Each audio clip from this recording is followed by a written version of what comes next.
आज हम पढ़ेंगे क्लास 8 की वर्कशीट नंबर 12। सब्जेक्ट क्या है? Social science. ठीक है, आज हमारा चैप्टर है 7 अंडरस्टैंडिंग मार्जिनलाइजेशन। तो टॉपिक है, सब टॉपिक इसका है minorities and marginalisation.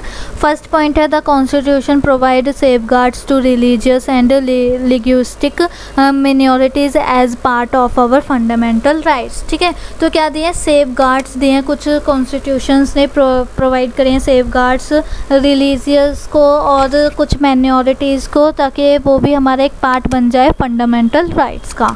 The term minorities is most commonly used to refer to communities that are numerically small in relation to the rest of the population. However, it is a concept that goes well beyond numbers.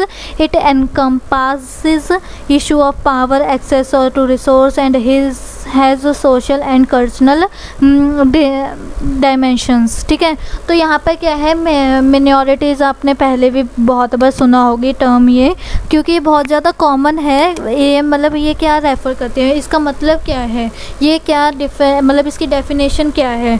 Communities that are numerically, जो numerically small हो बाकी relation से, मतलब rest of the population अलग type की और वो अलग टाइप के हो स्मॉल ग्रुप, तो वो होते हैं माइनॉरिटीज़।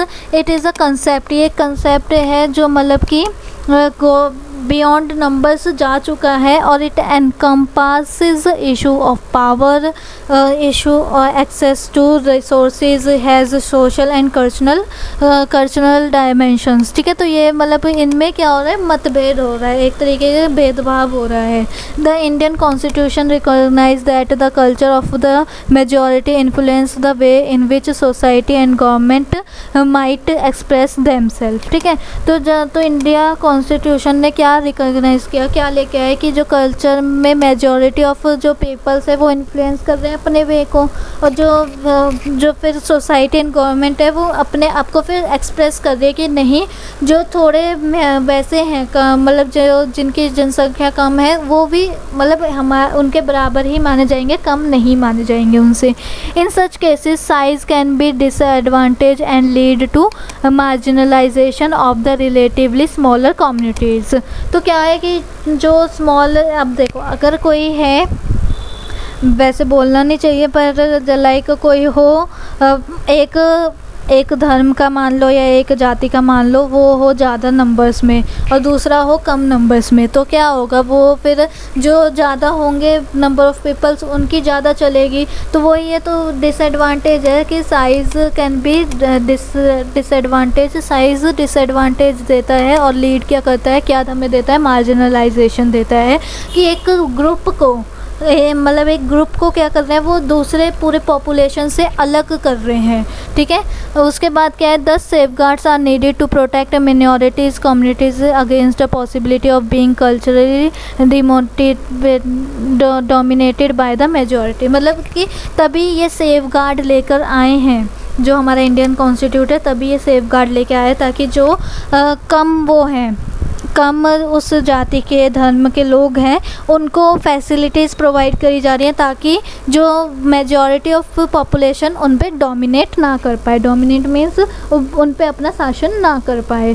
तो they also protect them against any discrimination. Discrimination का मीन्स होता है भेदभाव। जैसे कि लाइक मैंने एग्जांपल ले लिया, अगर मैं हूँ, मैं एक बंदे को क्या कर रही हूँ, अलग उसमें पढ़ा रही हूँ और आपको अलग वे में पढ़ा रही हूँ, तो डिफरेंस आ रहा है, डिस्क्रिमिनेशन आ रहा है, वो है। और disadvantage that they may face. ठीक है, और ये डिसएडवांटेजेस है जो उन्हें फेस करना पड़ता है। अब देखो, अगर आप ही हो, अगर आप किसी कहीं पे पढ़ने जा रहे हो, आपको वो कोई एकदम गंदे तरीके से पढ़ा रहा है, चिल्ला के पढ़ा रहा है, और दूसरा बंदा है और वो वैसे ही आपके ही फ्रेंड को एकदम प्यार से पढ़ा रहा है, तो आपको लगेगा ना कि कितना भेदभाव करते हैं, कितना क्या कर रहे हैं। तो ये क्या हो गया, ये डिस्क्रिमिनेशन हो गया और डिसएडवांटेजेस है जो आपको फेस करनी पड़ जाएंगी।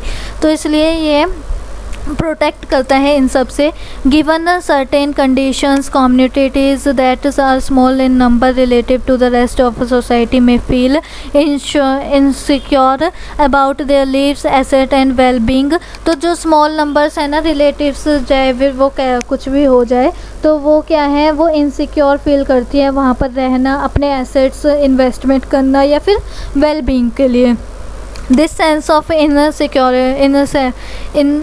insecurity may get accentuated if the relation between the majority and minority and majority communities are fraught। ठीक है, तो ये क्या है, ये डिफरेंस क्रिएट कर देती है मेजॉरिटी एंड माइनॉरिटी के बीच में, तो ये नहीं होना चाहिए।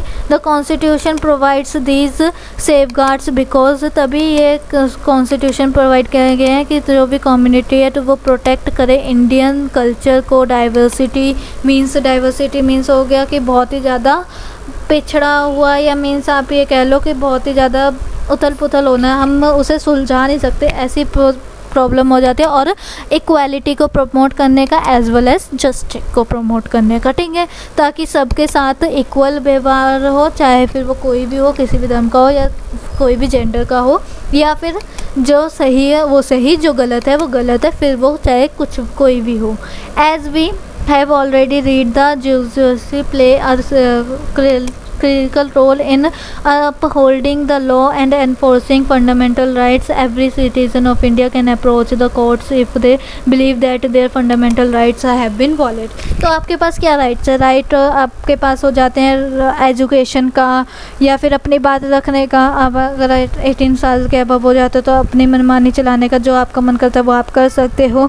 तो ये क्या है, ये आपके राइट्स हैं, ये फंडामेंटल राइट्स हैं जो आपको लॉ देती हैं। और अगर आपको लगता है कि कोई भी आपका इंडियन का सिटीज़न है जो आपका इस लॉ के बीच में आ रहा है, इस राइट्स के बीच में आ रहा है, आपको कोई एजुकेशन नहीं करने दे रहा, तो वो फिर वायलेटेड मीन्स वो आपको नहीं करने दे रहा, बाधा बना रहा है, तो आप उसके खिलाफ मतलब कोर्ट में जा सकते हो, केस कर सकते हो, ठीक है।